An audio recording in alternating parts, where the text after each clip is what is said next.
In the mainstream, Mizuno doesn't always get the credit they deserve when it comes to football boots. And that may be because they shy away from gimmicks, expensive advertising, as well as high-powered brand deals with the biggest stars. Instead, their bread and butter is just making some of the best leather football boots on the market. And that brings us to the brand new Mizuno Morelia Neo 4 Beta Elite. Now this boot hardly makes any design changes from last year's Neo 3, but is it still going to be a good option compared to all of the other choices you have on the market? Well, in this video, I'm going to cover all of the features of the Neo 4 Beta as well as what it's like to play in them. Then of course, at the end of the video, we'll talk about how they stack up against the competition and whether or not these boots might be a good option for you. And if you are interested in picking up a pair, I'll leave a link below where you can find them online with exclusive discount codes.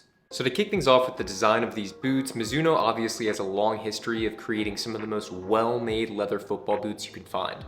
And the Neo 4 Beta here is part of a series from Mizuno where they're combining some traditional aspects of leather football boots with more performance-oriented characteristics of modern boots. So you see, for example, the upper of the Neo 4 Beta here is going to be a one-piece construction with no conventional lacing system.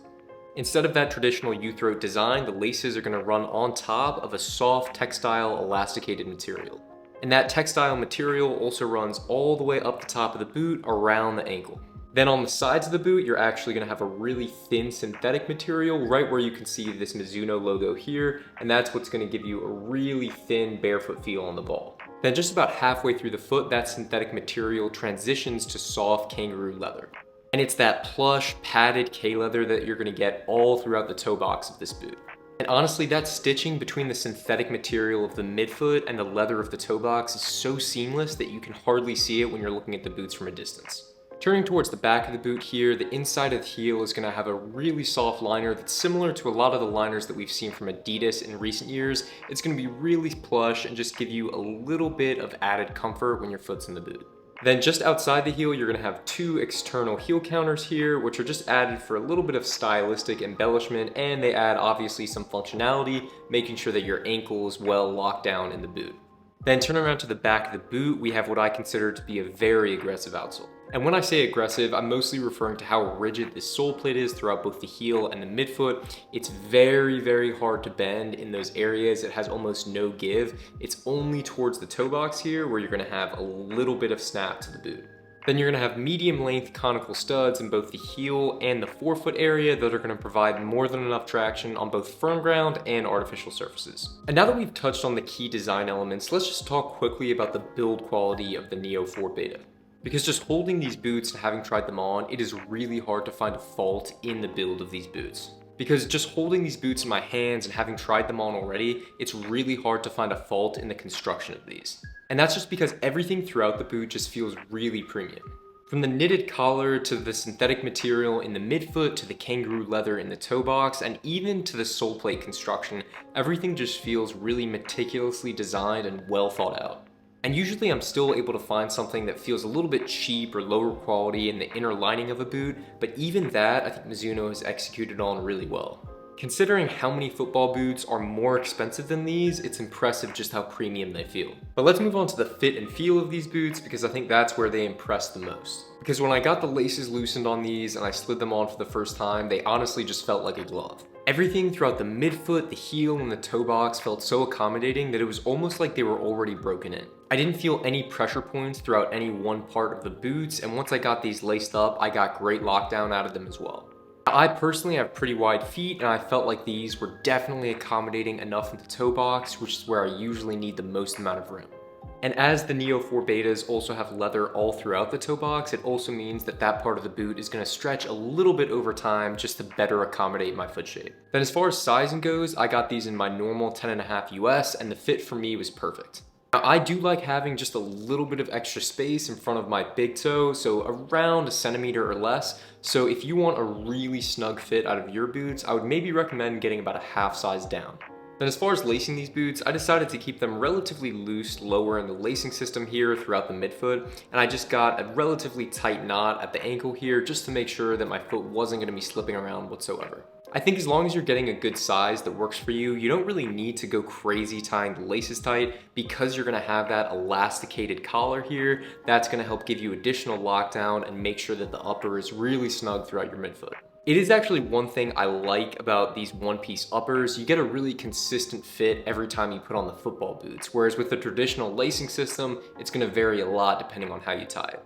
And before we move on to the playability of these boots, I just wanted to give a quick shout out to the sponsor of this video, Football Supplements. Football Supplements makes the pre-workout that I use before my training sessions and gym sessions. And if you're interested in getting some football specific supplements, you can use the link in my description for a discount, and it'll also help support the channel. And now, as for what it was like to play in the Neo 4 betas, it was actually a pretty funny story. As soon as I had laced these boots up, a few kids came up to me and asked if I wanted to play pickup with them. They were like 13 or 14 years old, and I didn't want to be rude to them, so I said of course, so I played with them for a few games. Then after playing with them, I got a chance just to get some light touches in. I just did some dribbling and juggling. And as you would expect, the touch on the ball with these football boots was amazing.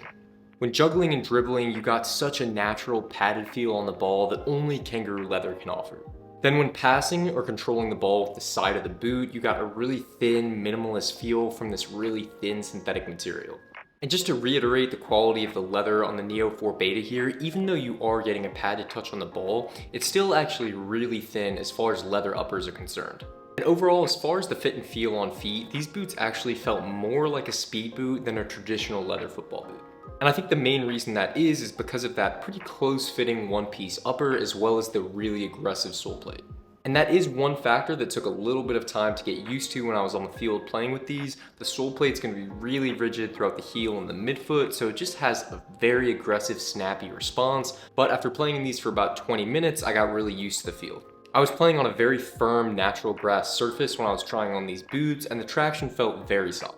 But seeing as all of the studs on this football boot are conical, they're not going to limit your rotational traction too much, so I would be very comfortable using these on an AG pitch. So now that we've talked about what it's like to play in the Neo 4 Beta, we obviously have to talk about the value of these football boots. So at the time of shooting this video, I was able to pick up a pair of the Neo 4 Beta Elites for $160. Now keep in mind, Mizuno does offer a made in Japan version of the Neo 4 Beta that's going to retail for $320. Now I've seen the made in Japan version in person as well, and the only difference I can gather between the made in Japan version and the Elite version is where they're constructed. And that's because the MIJ versions are going to be made in Mizuno's headquarters, whereas the Elite versions here are going to be put together in Vietnam. But other than that, the feature sets as well as the fit and feel of these boots are going to be almost identical. And with all that being said, $160 for these football boots is an amazing deal, especially when you consider that top models from almost every single brand are going to cost you at least $200 and in some cases $300.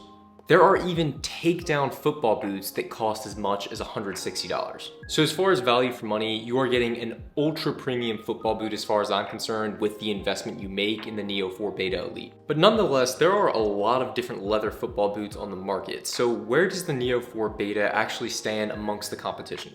Well, if you're looking at more entry-level boots, I would definitely say the Neo 4 Beta is going to be a cut above the likes of the Adidas Copa Gloro as well as the Nike Premier 3.